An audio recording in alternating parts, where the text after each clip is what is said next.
Skill ஒர்க்கர்ஸுக்கான சட்டங்கள் மாற்றத்துக்கு முன்னால அதுக்கான ப்ரப்போசல் கொண்டு வரதுக்கு முன்னால யூகேனுடைய அரசாங்கம் அசைலம் தொடர்பான விஷயங்கள்ல கவனம் செலுத்த தொடங்கி இருந்தது. அசைலம் கோரிக்கையாளர்களுக்கு சட்டங்களை மாற்றணும் அப்படின்ற முதலாவது கோரிக்கை விடுக்கப்பட்டிருந்தது. நவம்பர் மாதம் கொண்டு வரப்பட்ட ஏர்ன் செட்டில்மெண்ட் அப்படின்ற ப்ரப்போசலுக்கு மத்தியிலையும் இந்த அசைலம் பற்றி அதிகமாக பேசப்பட்டது.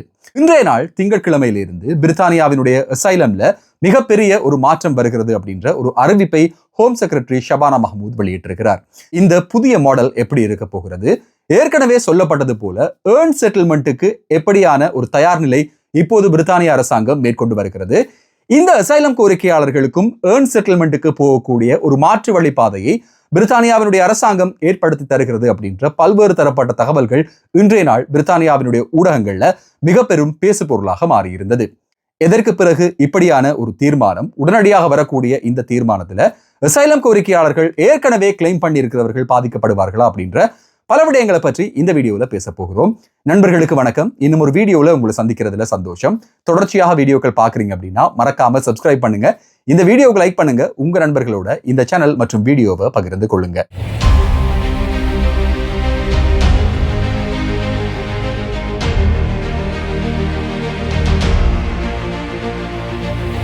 யூகேனுடைய ஹோம் செக்ரட்டரி ஷபானா மஹமூத் கடந்த வாரம் டென்மார்க்கு போயிருந்தாங்க. டென்மார்க்ல இருக்கக்கூடிய அசைலம் பாலிசி என்ன அப்படின்றத நேர போய் ஆராய்றதுக்காக இந்த ஒரு பயணம் ஏற்பாடு செய்யப்பட்டிருந்தது. இதன் அடிப்படையில டென்மார்க் இதுவரையில இந்த அசைலத்தை எப்படி வழங்குறாங்க அப்படின்னா, அங்க பெர்மனன்ட் செட்டில்மெண்ட் அப்படின்ற ஒரு விஷயம் கிடையாது. அப்படியே பெர்மனன்ட் செட்டில்மெண்ட்டுக்கு போகணும்னா கூட 8 ஆண்டுகளுக்கு மேல அசைலம் சீக்கர்ஸ் ரெஃப்யூஜி ஸ்டேட்டஸோட காத்திருக்க வேண்டும் அப்படின்ற ஒரு கட்டாயம் இருக்கு.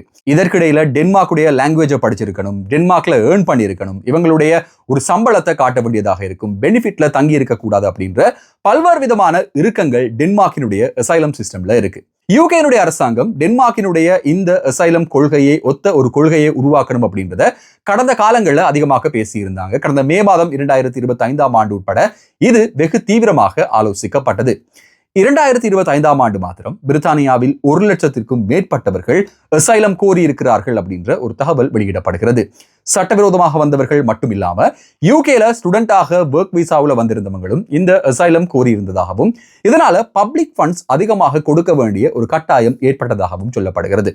யூகேல இனிவரும் காலங்கள்ல அசைலம் அப்படின்றது பெர்மனன்ட் செட்டில்மெண்டாக இருக்காது என்கிற மிகப்பெரிய ஒரு விடயத்தை இன்றைய நாள் ஹோம் ஆஃபீஸ் தெரிவித்திருக்கிறது. இதுவரை காலமும் எப்படி இருந்தது அப்படின்னா, asylum seekers asylum refugee status வழங்கப்பட்டதற்கு பிறகு 5 ஆண்டுகள்ல இவங்களுக்கான ILRக்கு அப்ளை பண்ணலாம், அதற்கு பிறகு 1 ஆண்டுல இவங்களால சிட்டிசன்ஷிப் அப்ளை பண்ணலாம் அப்படின்ற ஒரு சட்டம் இருந்தது.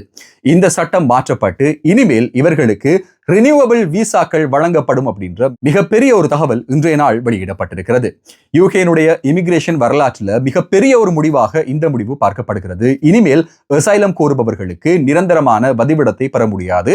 எப்போ இவங்களுடைய நாடுகள் பாதுகாப்பானது அப்படின்றது தெரிய வருகிறதோ அப்போது இவர்கள் நாடுகளுக்கு அனுப்பப்படுவார்கள். அப்படி இல்லை, அப்போதும் அவங்களுக்கு பாதுகாப்பு இல்லை அப்படின்ற பட்சத்துல அவங்களுடைய விசாக்களை ரினியூ பண்ணலாம் அப்படின்ற இன்னும் ஒரு தகவலும் வெளியிடப்பட்டது.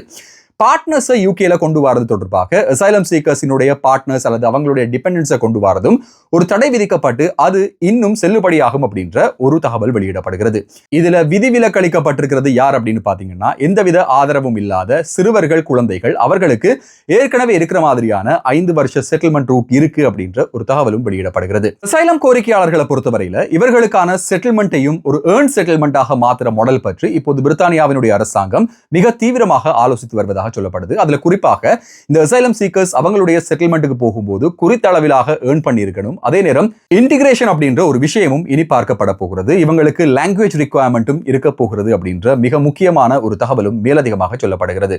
இதுல பிரித்தானிய அரசாங்கத்துக்கு கிடைக்கக்கூடிய லாபம் என்ன அப்படின்னு பாத்தீங்கன்னா, இவங்க வேலை செய்யும் போது இவங்க பெனிஃபிட்டுக்கு அக்சஸ் ஆக முடியாது. பெனிஃபிட்டுக்கு அக்சஸ் ஆகாம இவங்க வேலை செய்தாங்களா இருந்தா அதுவே மிகப்பெரிய அளவிலான ஒரு சேவிங்ஸாக பார்க்கப்படும். இவங்களுக்கு COS முறையிலான ஒரு ஒர்க் ரைட் வழங்கப்படுமா, ஓபன் ஒர்க் பெர்மிட் வழங்கப்படுமா அப்படின்றது குறித்தான ஆலோசனைகள் இப்போது நடந்து வருவதாகவும், அதுலயும் குறிப்பாக இவங்களுக்கு IHS பே பண்ணணுமா அல்லது IHS விசா ஃபீஸுக்கான வேவர்ஸ் வழங்கப்படுமா என்பது குறித்தான ஆலோசனைகளும் மேற்கொள்ளப்பட்டு வருவதாக சொல்லப்படுகிறது.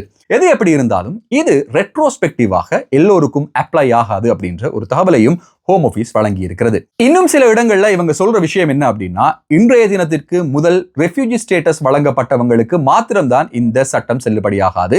இனிமேல் வரக்கூடியவர்கள், இனிமேல் ரெஃப்யூஜி ஸ்டேட்டஸ் வழங்கப்படுபவர்களுக்கு இந்த சட்டம் தான் பார்க்கப்படும் அப்படின்ற ஒரு விஷயம் சொல்லப்படுகிறது. இருந்தாலும் பல இடங்கள்ல வாசிச்ச வரையில, பல இடங்கள்ல, பல செய்திகள்ல சொல்லப்பட்டிருக்கிற விடயம், ஏற்கனவே யூகேல இருக்கிறவங்களுக்கு இந்த சட்டம் செல்லுபடியாகாது. இன்றைய நாளுக்கு பிறகு வரக்கூடியவர்களுக்கு இந்த சட்டம் வரும் அப்படின்ற ஒரு தகவலும் வெளியிடப்படுகிறது. எது எப்படி இருந்தாலும் இது குறித்தான இறுதி தகவல்கள் ஹோம் ஆபீஸால வெளியிடப்படும் அப்படின்ற ஒரு எதிர்பார்ப்பு நிலவுகிறதாகவும், இந்த திட்டத்திற்கு மேலதிகமாக அசைலம் கோரிக்கையாளர்களை வேறு நாடுகளில் வைத்து இவர்களுடைய வழக்குகளை விசாரிப்பதா அப்படின்றது குறித்தான ஆலோசனைகளும் இப்போது பிரித்தானியாவினுடைய அரசாங்கத்தால மேற்கொள்ளப்பட்டு வருகிறது. இதுல பாதிக்கப்பட போகிற அசைலம் கோரிக்கையாளர்களுக்கு எப்படியாவது ஒரு பாதிப்பு ஏற்பட போகும் அப்படின்னா, இவங்களுக்கான பெனிஃபிட்ல எந்த பிரச்சனையுமே வராது, இவங்களுக்கான ஒர்க் ரைட்ஸ்லயும் எந்த பிரச்சனையுமே வராது. ஆனா 5 அல்லது 6 வருஷங்களுக்கு பிறகு இவங்க தங்களுடைய நாடுகளுக்கு போகக்கூடிய அந்த உரிமை பறிக்கப்படலாம் அப்படின்ற ஒரு எதிர்பார்ப்பு நிலவுகிறது. ஈரான், இஸ்ரேல் மற்றும் அரபு நாடுகளுக்கு இடையில் நடக்கக்கூடிய யுத்தத்தையும் மையப்படுத்தி இந்த தீர்மானம் எடுக்கப்பட்டிருக்கலாம் அப்படின்ற ஒரு வாதமும் சமூக வலைதளங்கள்ல பேசப்படுகிறது. இனிவரும் காலங்களில் யூகேல அசைலம் கோரிக்கையாளர்கள் சட்டவிரோதமாக வருபவர்கள் அதிகமாக வரக்கூடிய வாய்ப்புகள் இருக்கு. அதனை நிறுத்துறதுக்காகவும் இந்த ஒரு தீர்மானம் மேற்கொள்ளப்பட்டிருக்கலாம் அப்படின்ற ஒரு தகவலும் வெளியிடப்படுகிறது. இதே நேரம் ஸ்கில் ஒர்க்கர்ஸுக்கான ILR 5 வருஷத்திலிருந்து 10 வருஷமாக போகிறது அப்படின்ற ஒரு தகவல் வெளியிடப்பட்டது. இந்த தகவலுக்கான பதிலாக ஹோம் செக்ரட்டரி டைம்ஸ் பத்திரிகையில ஒரு தகவலை வழங்கியிருக்காங்க.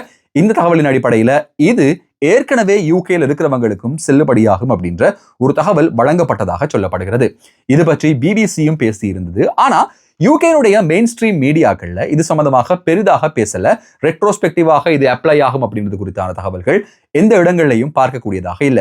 ஸ்கில் ஒர்க்கர்ஸுக்கான ILR 5 வருஷத்திலிருந்து 10 வருஷம் ஆகுது அப்படின்ற சட்டத்தின் அடிப்படையில இது ரெட்ரோஸ்பெக்டிவா கொண்டு வரப்படுமா அப்படின்ற இடத்துல நிறைய சிக்கல்கள் இருக்கு. அதுல மிகவும் குறிப்பான ஒரு சிக்கல் என்ன அப்படின்னா, இந்த ப்ரப்போஸ் பண்ணப்பட்டிருக்கிற ஏர்ன் செட்டில்மெண்ட்ல நிறைய ஓட்டைகள் இருக்கு. உதாரணமா 2028ஆம் ஆண்டு வரைக்கும் தான் கேப் ஒர்க்கர்ஸால விசாவை ரினியூ பண்ண முடியும் இப்போதைய சட்டத்தின்படி.